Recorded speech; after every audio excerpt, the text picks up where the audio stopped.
네, 안녕하세요. 신바람 국어교실의 신바람입니다. 자, 오늘 배울 교재는 문학비책 제 첫 번째 대단원의 일곱 번째 소단원 발휘대기를 배워보는 시간을 갖도록 하겠습니다. 서사무가라는 갈래인데요. 우리 교재 24쪽이고요. 오늘도 열심히 공부해 주시길 부탁드리면서 그럼 바로 수업을 시작하도록 하겠습니다. 자, 앞부분의 줄거리부터 보도록 하죠. 아들이 아닌 일곱째 딸로 태어난 발휘대기는 아들이 아니라는 이유로 부모에게 버려집니다. 하지만 다행히 발휘공덕 할멈 내외 밑에서 건강하게 자라납니다. 발휘대기는 부모가 위독하다는 말에 자신을 버렸음에도 불구하고 양려수라는 약을 구하러 나섭니다. 자, 다음 문단부터 가보죠. 앉아서 멀리 바라보니 어렁성 금바위에 반송이 덮였는데 석가세존님이 지장보살님과 아비타불님과 설법을 하시는구나. 자, 석가세존님 나오죠? 자, 이 존재는 초월적인 존재죠.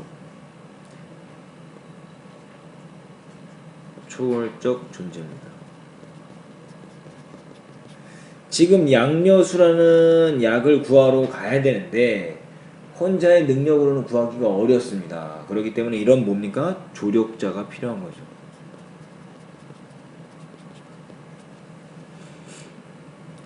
아기가 가까이 가서 3배 또 3배, 339배를 드리니 내가 사람이냐 귀신이냐 날짐승 길 벌어지도 못 들어오는 곳이거든 어찌하여 들어왔느냐?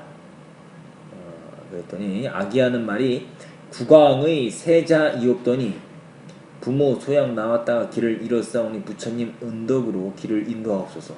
석가세존님 하시는 말씀이 국왕에 칠공주가 있다는 말은 들었어도 내가 세자 대군이 있다는 말은 금시초문이다. 너를 대양 서촌에 버렸을 때 너의 잔명을 구해 주었거든. 그도 그리하려니와 평지 삼천리를 왔지만 험로 삼천리를 어찌 가졌느냐. 자, 결국 말하면 지금 발휘대기가 너를 대양 서촌에 버렸을 때에도 너의 잔명을 구해 주었다라고 이야기하는 거죠. 결국 네가 버림받았을 때에도 아버지, 어머니에게 버려졌음에도 불구하고 구출된 것도 누구의 덕이다? 석가세존의 은덕이다라는 거예요. 그래서 이것은 굉장히 불교적인 내용을 담고 있습니다. 네가 지금 살아있는 것도 사실은 부처님의 은덕이다 이렇게 이야기하는 거죠. 가다가 죽사와도 가겠나이다. 아주 어때요? 죽어도 가겠다 이 소리죠. 굳은 의지가 드러납니다. 라와를 줄 것이니 이것을 가지고 가다가 큰 바다가 있을 테니 이것을 흔들면 대가 육지가 되느니라 라고 말하면 석가세존이 발휘대기에게 라와를 주는 거죠. 도움을 받는 거죠. 조력자가 나타난 거예요. 가시성 칠성이 하늘에 닿을 듯하니 부처님 말씀을 생각하고 라와를 흔드니 팔 없는 귀신, 다리 없는 귀신, 눈 없는 귀신, 억만 귀졸이 악마굴이 끌듯 하는구나. 악마굴이 끌듯 한다는 소리가 뭐냐면요, 귀신들이 굉장히 소란스럽게 웃으면서 뛰어다닌다라는 소리예요. 자, 칼산지옥 불산지옥문과 84,000 제지옥문을 열어 시방괄 이 시방으로 지옥갈이 지옥으로 보낼 때 지금 뭐하고 있냐면 지금 그 귀신들을 다 어디로 보내는 거예요? 가야 할 곳, 불산지옥문, 제지옥문, 시방으로 갈 일은 시방으로, 지옥으로 갈 사람은 지옥으로 보내고 있는 거예요. 우여 슬프다 선후망의 암호망제 썩은 귀 썩은 입에 자세히 들었다가 제보살님께 외우시면 발휘공주의 뒤를 따라 서방정토 극락세계로 가시는 나리로 성이다 라고 하면서, 지금 이거 누가 하는 말입니까? 서술자가 하는 말이죠. 서술자의 개입이 됩니다. 아기가 한 곳을 바라보니 동에는 청유리 장문이 서 있고 북에는 흑유리 장문이 서 있고 한가운데는 정렬문이 서 있는데 무상신선이 서 계시다. 키는 기억으로 묶어보세요. 하늘에 닿은 듯하고 얼굴은 쟁반만 하고 눈은 등잔만 하고 코는 줄병 매달린 것 같고 손은 소댕만 하고 발은 석자 새치라. 자, 환자가 30.3cm니까 거의 한 100cm 정도 되는 거예요. 자, 기역 니은으로 묶은 부분 무당신선의 무상신선이죠. 신선의 외양묘사예요. 근데 굉장히 어때요? 무섭고 끔찍한 거죠? 하도 무섭고 끔찍하야 물러나 삼배를 드리니. 무당신선하는 말이 그대가 사람이뇨 귀신이뇨 날짐승 길 벌어지도 못 들어오는 곳에 어떻게 들어왔으며 어디서 왔느뇨. 나는 국왕마마의 세자로서 부모 봉양 왔나이다. 부모 봉양 왔으면 물값은 가지고 왔소. 나무값 가지고 왔소. 총망길에 잊었나이다. 물 3년 길어 주소. 불 3년 떼어 주소. 나무 3년 베어 주소. 자 이러면서 지금 뭡니까? 바리공주가 아버지 어머니 부모님을 구하기 위해 겪어야 할 시련입니다.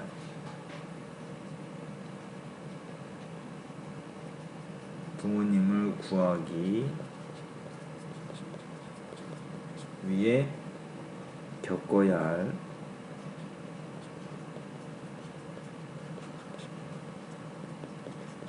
시련 1번이 됩니다.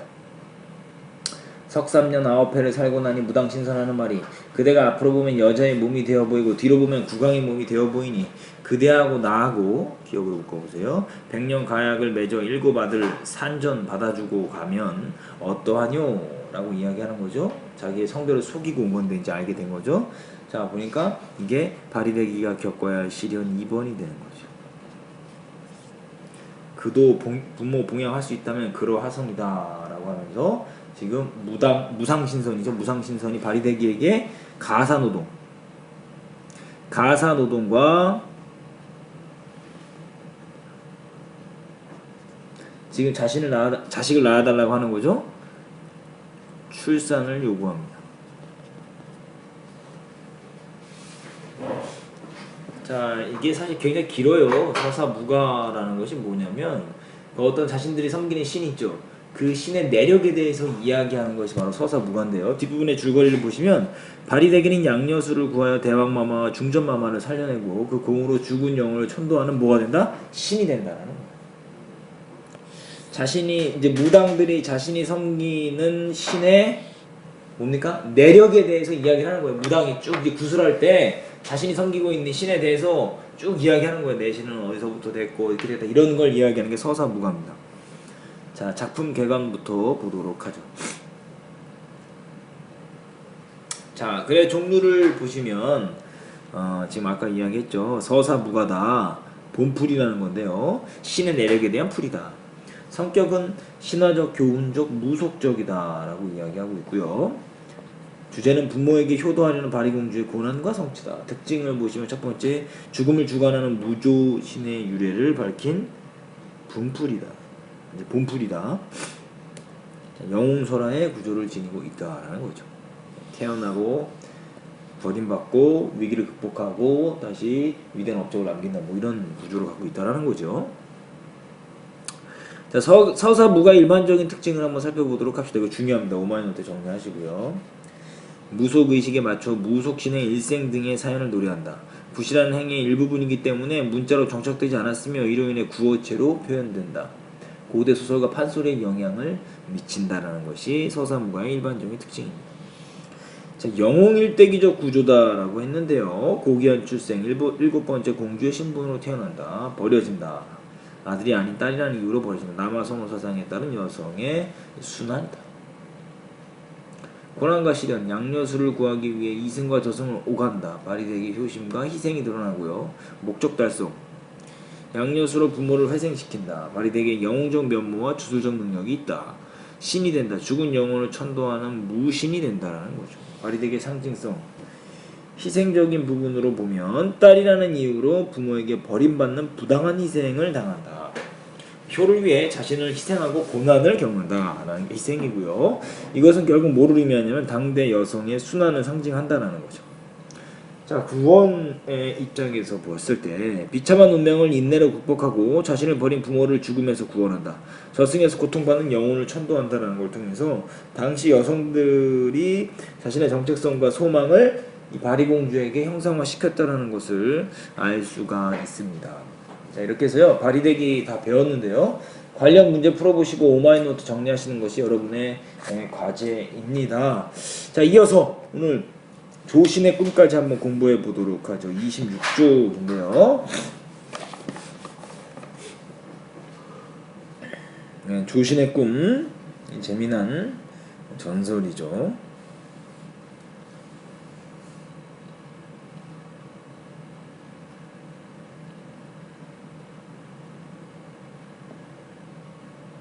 자, 가보도록 하겠습니다. 옛날 신라가 서울이었을 때 세규사, 지금의 흥교사의 장원이 명주군 난리군에 있었는데 본사에서 조신을 보내어서 장원을 맡아 관리하게 됐다. 자, 그래서 지금 뭐라 그랬어요? 신라 경주인 거죠? 신라가 서울이었을 때라 그랬으니까 세규사라고 했죠. 세규사, 이게 뭐냐면 실제로 있었던 일입니다. 전설의 특징이 뭐냐면은 구체적 증거물이 있다라는 거죠. 세규사라는 곳, 세달사의 잘못된 표기로 보는데요. 자, 여기서 보시면 세규사라는 것이 그 당시에 구체적인 증거물이 된다라는 거죠.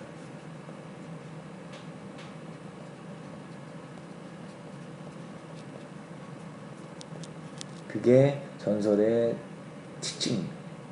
명주군 난리군, 구체적인 지명이 제시되고 있죠. 명주군이 강릉이죠. 자, 그럼 뭐라 그래? 조신이 장원에 와서 태수 김은의 딸을 좋아하고 그녀에게 아주 반했다. 조신의 세속적인 욕망이네요. 이게 갈등 원인이죠.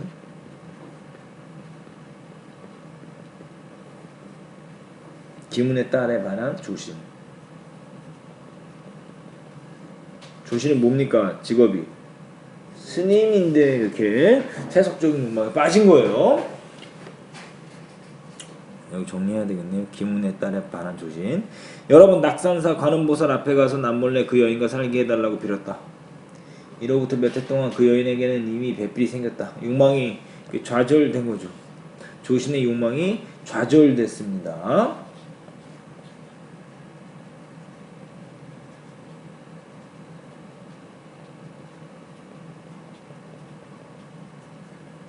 그는 또 불당 앞에 가서 관음보살의 자기 소원을 들어주지 않는다고 원망하며 날이 저물도록 슬피 울다가 생각하는 마음에 지쳐서 잠이 들었다. 잠이 들었다라고 했죠. 이 꿈으로 들어가는 거죠. 이걸 보고 임몽이라고 하죠.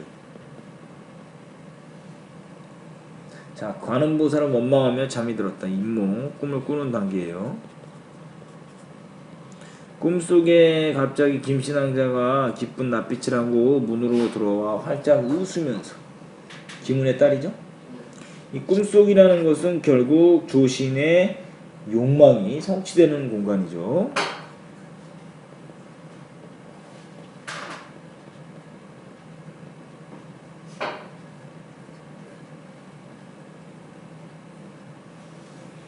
저는 일찍부터 스님을 잠깐 뵙고 알게 되어 마음속으로 사랑해서 잠시도 잊지 못했으나 부모의 명령에 못 이겨 억지로 딴 사람에게 시집갔었습니다. 지금 내외가 되기를 원해서 온 것입니다. 이에 조신은 매우 기뻐하며 그녀와 함께 고향으로 돌아갔다. 그녀와 40여 년을 같이 살면서 자녀 5을 두었다. 그러니까 다시 말하면 40여 년을 같이 살았다는 거죠. 욕망이 어떻게 됐어요? 성취된 거죠. 욕망의 실현이 된 거죠.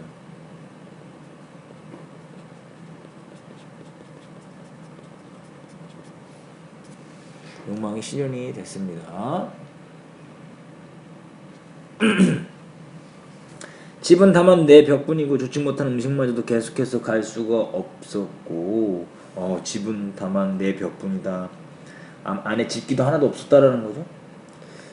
좋지 못한 음식도 계속해서 먹을 수가 없었고, 마침내 꼴이 말이 아니어서 식구들을 이끌고 사방으로 다니면서 얻어먹고 지냈다. 이게 어때요? 삶이 어떻습니까? 굉장히 가난한 거죠. 조신 가족의 가난한 삶입니다. 조신 가족의 가난한 삶이다.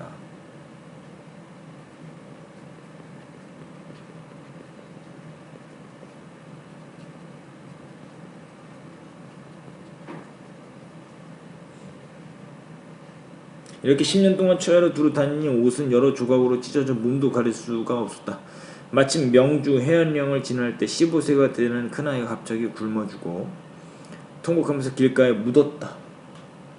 자, 아주 가족의 아주 비참한 삶이 드러나죠.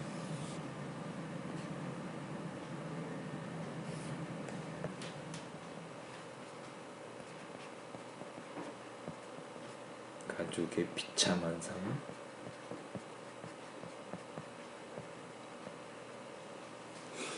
가족의 비참한 삶이, 조신 가족의 비참한 삶이 나오는 겁니다.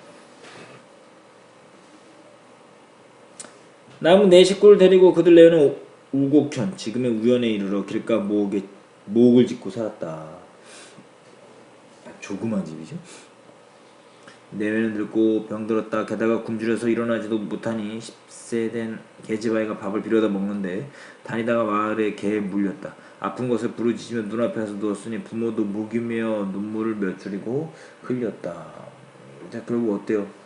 불행한 일이 계속해서 겹치고 있죠. 뭐 불행한 일이 겹친다 한자성어로 설상가상이다라는 거죠. 소망은 이루었으나 고통이 따른다. 이제 꿈속에서의 체험이죠. 부인이 눈물을 쓰더니 갑자기 내가 처음 그대를 만났을 때는 얼굴도 아름답고 나이도 젊었으며 입은 옷도 깨끗했었습니다. 한 가지 음식을 그대와 나누어 먹었고 옷 한 가지도 그대와 나누어 입고 집을 나온 지 50년 동안 정은 맺어져 친밀해졌고 사랑도 굳게 얽혔으니 가위 두터운 인연이라 하겠습니다. 자, 아주 뭐예요? 부부간의 정이 두텁다 이 소리죠. 자, 여기 한자성 하나 배워야 되겠네요. 얼굴도 아름답고 나이도 젊었고 입은 옷도 깨끗했었다. 설빈화 아니죠.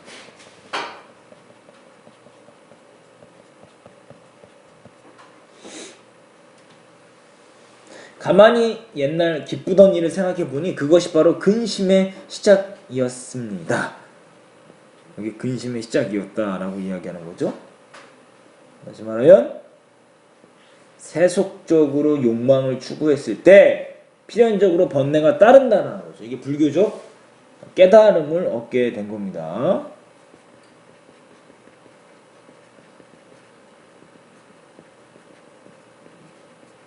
욕망의 추구가 어떻게 되는 거야? 번뇌를 낳게 한다는 거죠.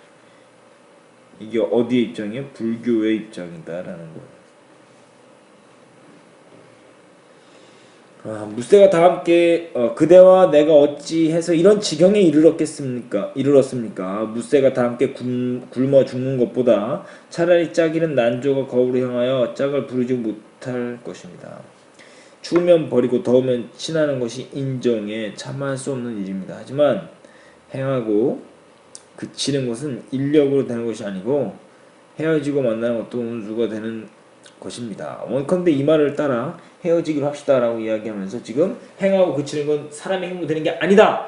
그리고 헤어지고 만나는 것도 운수가 있는 것이다. 이런 게 그거예요. 운명론 쪽 사고관이죠.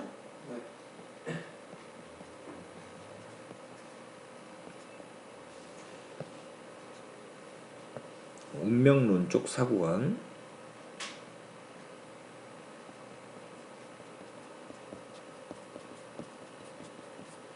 원컨대 이 말을 따라 헤어지자 이렇게 이야기했어요. 그럴 때 조신이 이 말을 듣고 크게 기뻐해요. 왜요? 세속적 욕망이 부질없다라는 걸 이제 느낀 거예요. 각각 아이 둘씩 나누어 데리고 장차 떠나려는 여인 나는 고향으로 갈 테니 그대는 남쪽으로 가십시오. 이리하여 서로 작별하고 길을 떠나려는데 꿈에서 깨웠다. 이제 각몽한 거지. 꿈에서 깨어난 걸 보고 각몽이라고 하는 거야.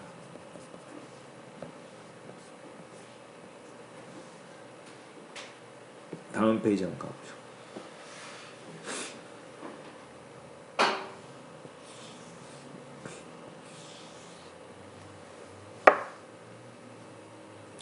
자,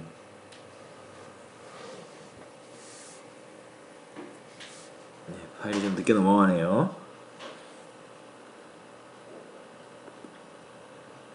파일이 크다 보니까 넘기고 하는데 좀 시간이 걸리는 것 같아요. 스캔을 다시 또 해야 될 것 같습니다. 타다 남은 등잔불은 깜빡거리고 밤도 이제 새려고 한다. 아침이 되었다. 수염과 머리털은 모두 휘어졌고 망연히 세상 일에 뜻이 없다. 지금 뭐예요? 꿈속에서의 고통과 번민이 커서 아주 뭐하는 거예요? 머리가 휘어질 정도로 아주 꿈을 심각하게 꾼 거예요. 자, 보죠. 타다 남은 등잔불은 깜빡거리고 밤도 이제 새려고 한다 라고 이야기하고 있죠. 시간이 이렇게 흘렀다는 거죠. 그런데 이 부분에서는 한바탕 꿈을 꾼 것 같다라고 이야기를 할 수가 있는데요. 안자성어가 일장춘몽이 되겠습니다. 일장춘몽.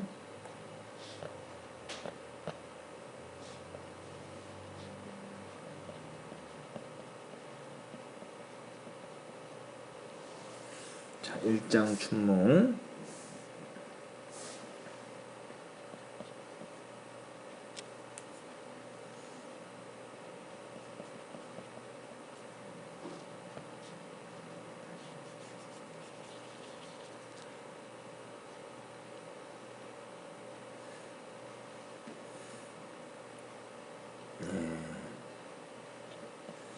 앉아서 일장춘몽 써두시기 바랍니다.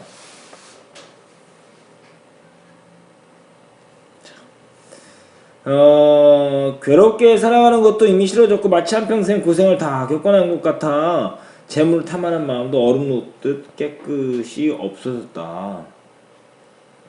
자, 이에 관음보살 상을 대하기가 부끄러워지고 잘못을 뉘우치는 마음을 참을 길이 없다. 아까 여기 이제 이 부분 참을 길이 없다라는 거 이제 반성을 하게 되는 거죠. 이제 욕망에 덧없음을 깨닫게 된 거죠.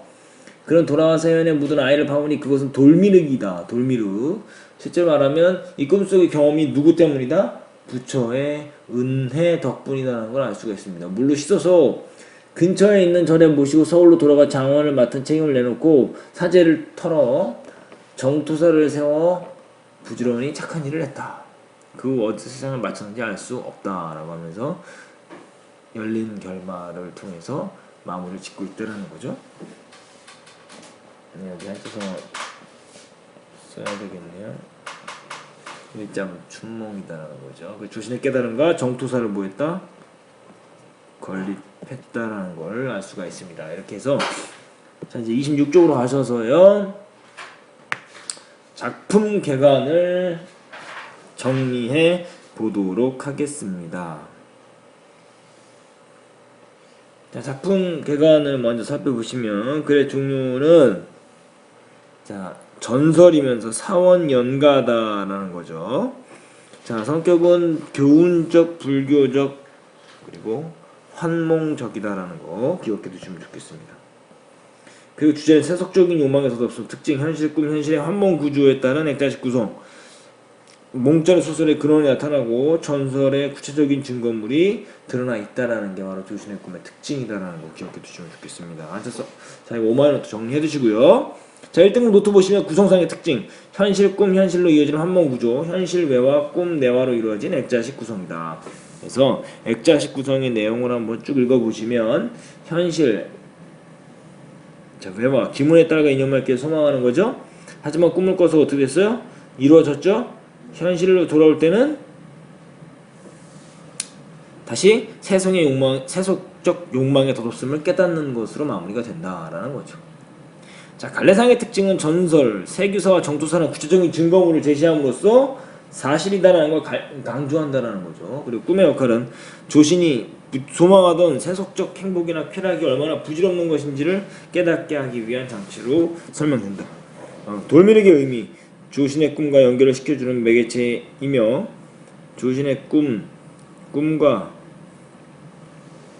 그 매개체 역할, 돌미륵은 매개체 역할하고 조신의 꿈이 부처의 의도에 의해서, 이거 중요하죠. 부처의 의도에 의해서 일어났다는 걸 강조하기 위한 소재다라는 것을 기억해 두시면 좋겠습니다. 자 이렇게 해서 조신의 꿈까지 마무리가 됐는데요. 오늘 배운 부분 5마이노트로 정리하시고 관련 문제 풀어보시길 바랍니다. 자 오늘도 열심히 공부해 주셨나요? 열심히 공부해 주셔서 감사합니다. 그럼 다음 시간에 다시 만나요. 소년여 야망을 가져라.